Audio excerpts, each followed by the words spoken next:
NV News, a ray of positivity। Hindustan में चुनावों का और ईवीएम मशीन का काफी गहरा नाता रहा है।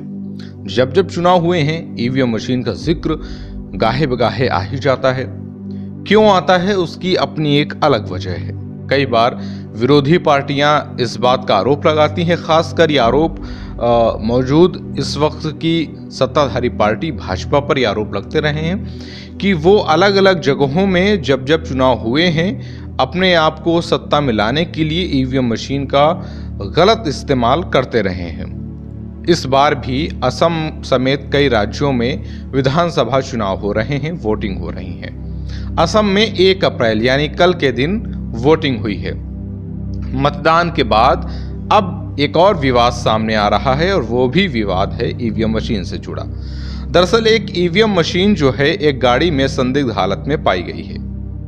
यहां तक मामला ठीक था, लेकिन जब पता की गई तो ये गाड़ी भाजपा के ही एक उम्मीदवार की गाड़ी पाई गई।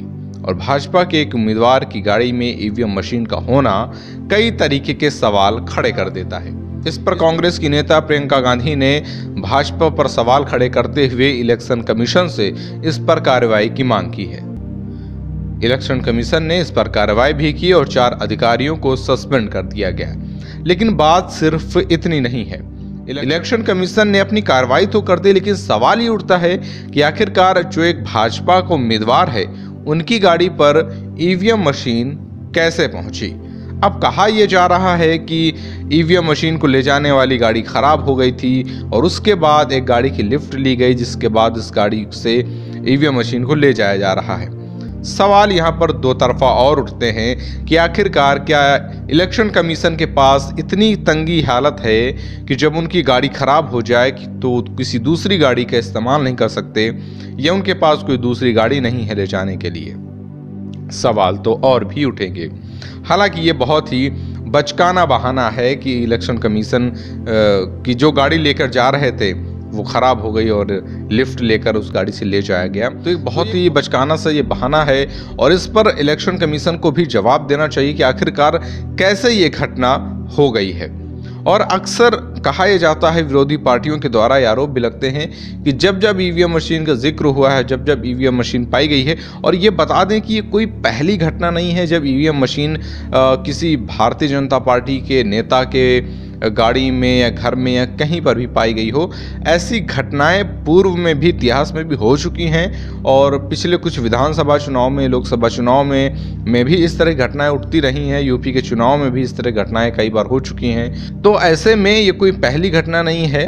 ऐसे में ज़रूरी ये है कि इलेक्शन कमीशन को इस पर बहुत ही सख्त कार्रवाई करनी चाहिए।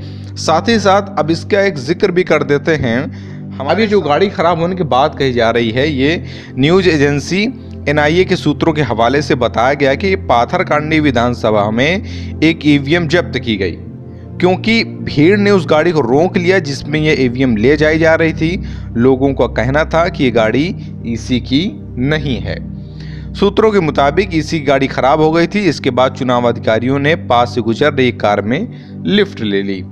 ये कार एक भाजपा कैंडिडेट की थी। इस पर हमला भी किया गया। पुलिस ने EC की गाड़ी पर हमला करने वालों पर FIR की। ईवीएम को कब्जे में ले लिया गया।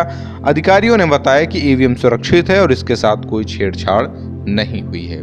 NIA के सूत्रों के हिसाब से ये कहानी है, ये खबर है, लेकिन सवाल ये उठते हैं कि आखिरकार हर बार ये संयोग जो बनता है वो बीजेपी पार्टी के ही किसी उम्मीदवार के साथ क्यों बन जाता है।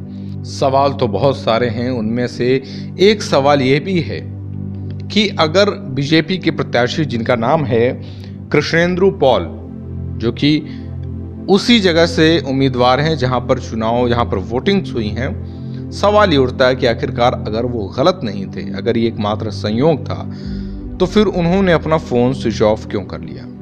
कई सारे लोगों ने उनसे संपर्क साधने की कोशिश की। मीडिया कर्मियों ने कई बार उनसे संपर्क साधने की कोशिश की ताकि उनका एक अपना व्यू लिया जा सके कि उनका क्या कहना है इस पर, लेकिन उन्होंने अपना फ़ोन बंद कर लिया। ऐसे में सवाल और भी गंभीर हो जाते हैं और इस घटना की गंभीरता और भी बढ़ जाती है। इस पर आगे इलेक्शन कमीशन क्या कहता है, उसकी क्या राय है, वो अपनी राय देगा, अपनी सफाई देगा। कृष्णेंदु पॉल भी मीडिया के सामने आज या कल में अपना व्यू दे सकते हैं, अपनी बात रख सकते हैं। भारतीय जनता पार्टी का अपना एक अलग व्यू होगा, वो अपना व्यू रखेंगे। लेकिन सवाल यहाँ पर सिर्फ व्यू रखने का नहीं है, सवाल सिर्फ किसी की राय लेने का नहीं है। सवाल ये है कि इस पर जनता की क्या राय है, आपकी क्या राय है। ईवीएम मशीन का बीजेपी कैंडिडेट्स की गाड़ी पर मिलना क्या एक मात्र संयोग है, इस पर आपकी क्या राय है। क्या भारतीय जनता पार्टी के उम्मीदवारों द्वारा या भारतीय जनता पार्टी द्वारा ईवीएम का गलत तरीके से इस्तेमाल किया जा रहा है, इस पर आपकी क्या राय है। हमें एनवी न्यूज़ के कमेंट बॉक्स में कमेंट करके ज़रूर बताएं कि आप इस पर क्या राय रखते हैं। मिलेंगे फिर से किसी नेक्स्ट वीडियो में आपकी राय के एक नए प्रोग्राम के साथ। तब तक देखते रहिए NV news. NV News, the ray of positivity.